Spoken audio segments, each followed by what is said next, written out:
je vous présente l'effet bulle. Il faut savoir qu'ici, de façon un petit peu avant-gardiste, on avait utilisé le mot experience store.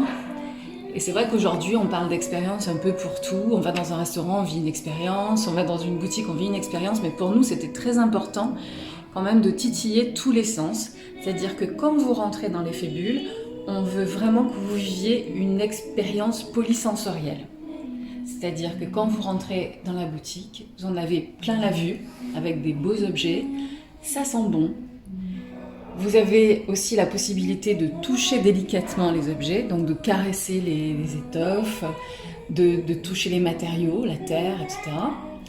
Et puis vous pouvez tout simplement échanger avec nous et on est là vraiment pour que vous passiez le meilleur moment possible quand vous êtes dans la boutique.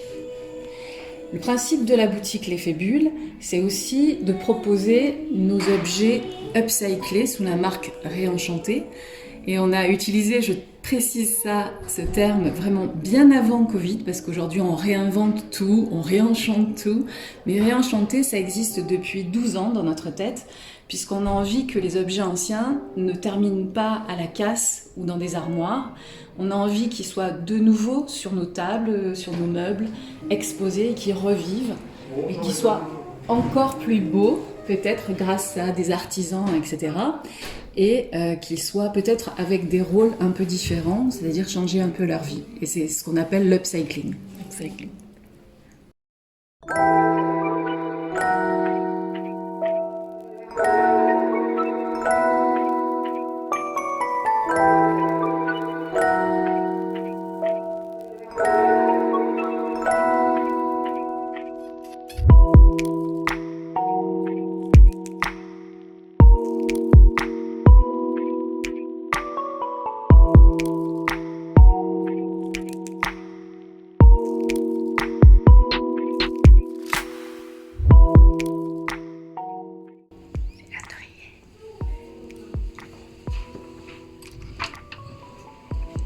Alors l'effet bulle, c'est effectivement 2 espaces avec cette cave comme ça voûtée qui est hyper agréable où on a envie d'accueillir des créateurs et créer des événements et aussi des ateliers polysensoriels.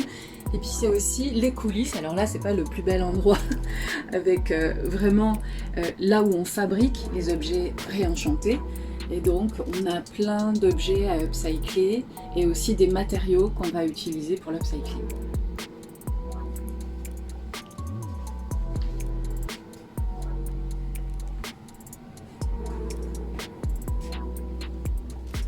Moi, il y a deux phrases très importantes dans ma vie qui bercent un petit peu mon imaginaire. Il y a la phrase de mon papa qui parle de l'effet bulle et qui me dit, et ça je pense que ça pourrait être un slogan qui me suivrait jusqu'à la fin de l'aventure de l'effet bulle, il me dit « Ici, rien à l'effet bulle n'est indispensable, mais tout est essentiel ».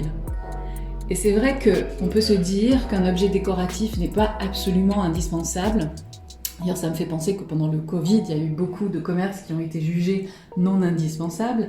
Mais je trouve que la beauté des objets et le bonheur qu'elle peut apporter, ça c'est indispensable, surtout en ce moment.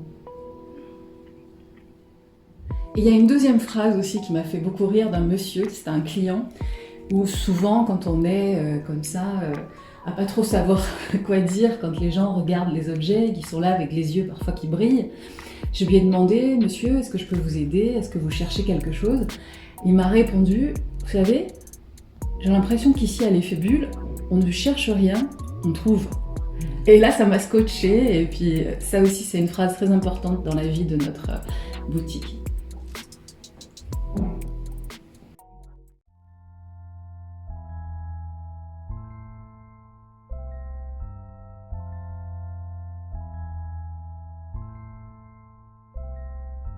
Vous avez fait une sélection très personnelle d'objets ou de bijoux dans la boutique et c'est votre sensibilité qui vous a guidé. Et parmi les objets et les bijoux que vous avez sélectionnés, il y a ce bracelet de Gianni Versace.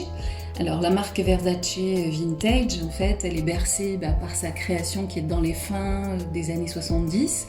Où Gianni Versace, pour mémoire, était un homme qui adorait la beauté, voulait défendre l'artisanat et était un peu comme Gucci, comme la marque Gucci, très extravagant.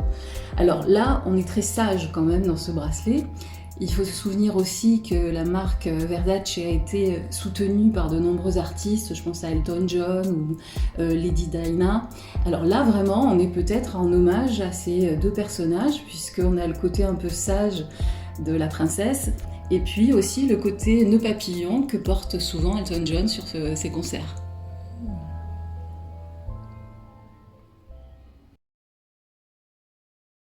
On va prendre le deuxième objet que vous avez sélectionné. Il s'agit d'un sac que moi j'appelle le sac bijou du moment. Oui. Il fait partie du top 5 des sacs que j'adore à la boutique en ce moment. Enfin, tout ce qui est là, j'adore. Oui. De toute façon, je ne suis pas objective, mais celui-là, il est particulièrement beau. On dirait un bijou. Oui. Et je le pose volontairement à côté d'un bijou qui est en fait créé par un artisan qui a travaillé pour la marque Courrèges. Et là, on est aussi sur une résine qu'on appelle tous plexiglas, mais plexiglas, c'est le nom de la marque. C'est donc plus contemporain.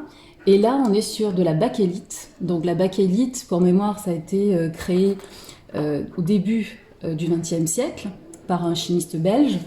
Donc son nom a donné le nom du matériau, et la bakélite a été utilisée souvent dans les créations art déco. On se souvient des téléphones en bakélite, etc. Et là, vous voyez le travail de strass, incroyable, incrusté dans cette matière. Et quand on a ça autour de l'épaule, on n'a pas besoin d'avoir une robe très sophistiquée ou une tenue vraiment très compliquée. Je pense que là, c'est le sac bijou par excellence, quoi. Très bien. En fait, de l'effet bulle, le cœur de la sélection, ce sont des objets anciens. Après, tout de suite après, il y a les objets, comme je le disais, upcyclés, sous la marque Réenchanté. Et ensuite, il y a tout ce qui est artisan créateur. Parce que nous, pour faire upcycler nos propres objets, on fait appel à des artisans. Et on va chercher aussi des artisans coup de cœur pour pouvoir exposer, leur donner un écrin pour montrer au public ce qui nous fait vibrer. Et là, par exemple, devant vous, il y a une créatrice que j'ai découverte récemment qui fait des petites scénettes poétiques minimalistes. Elle s'appelle Alessandra Passini, elle est italienne comme son nom l'indique. Et vous voyez, en fait, c'est une scénette très simple. La caractéristique de cette artiste, c'est qu'elle travaille tous les matériaux. Elle travaille à la fois le laiton, elle travaille aussi la céramique, où vous avez sur la lune et l'étoile donc de la céramique appliquée, la petite maisonnette, et elle tourne le bois pour faire comme ça cette planète. Et ce que j'ai aimé dans cette scénette, c'est qu'effectivement, on a l'imagerie de pouvoir tout faire, tout réussir par sa volonté. On peut même aller décrocher les étoiles, il suffit de construire sa propre échelle.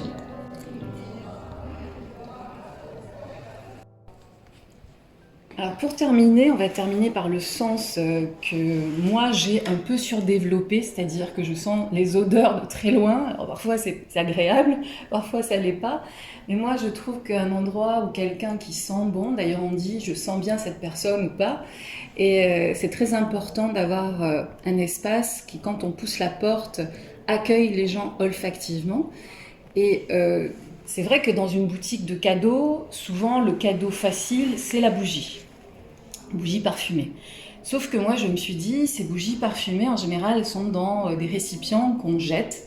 Et nous, on est vraiment pour défendre l'économie circulaire. Donc, je me suis donné comme mission, trouver des boîtes qu'on pouvait conserver après l'usage de la bougie. Une fois que la bougie est consumée, on garde la boîte. Et donc j'ai trouvé cette marque américaine qui fait des bougies incroyables, où la boîte est magnifique, on va la transformer à boîte à bijoux, boîte à coton-tige, à boîte à coton, bref, ce que vous voulez. Mais à la fois les ingrédients sont très recherchés et à la fois le packaging, le récipient est sublime. Alors l'idée quand même des ingrédients, moi ce qui m'intéresse aussi dans cette marque, c'est les ingrédients. Par exemple dans cette bougie ici, on a plein d'ingrédients. Souvent on a des bougies avec un seul parfum et c'est pas du tout nuancé.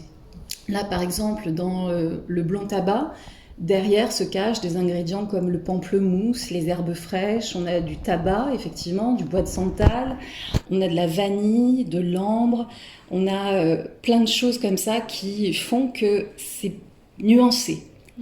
Que peut-être il y a des notes de tête, de cœur, etc., qu'à certains moments ça va sentir un peu plus fort quelque chose, où on va se souvenir d'autres odeurs selon notre sensibilité.